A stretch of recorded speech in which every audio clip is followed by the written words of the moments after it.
Okay, so we'll talk about a concept that is kind of what we use as the backbone in training here. And essentially, we're reverse engineering an RSI.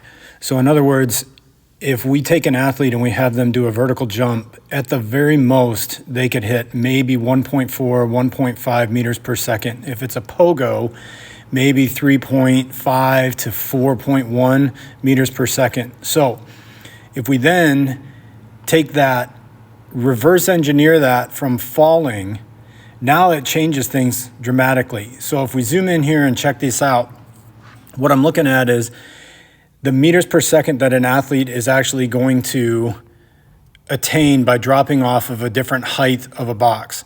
So if you look at the color coordinated side on the left, there's your box height.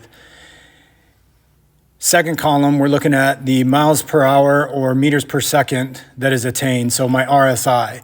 So let's say for those athletes, they're dropping off of a 60-inch box.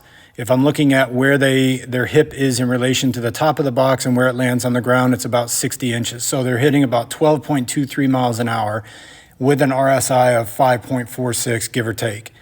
Now, we've verified this through the use of force plates, and basically we've been within 100 to 200 newtons difference, give or take, on the athlete's size and essentially how fast they're stopping their body. But it's enough for us to go, okay, this is predictable, and this is what we're going to continue to program for our athletes on a routine basis.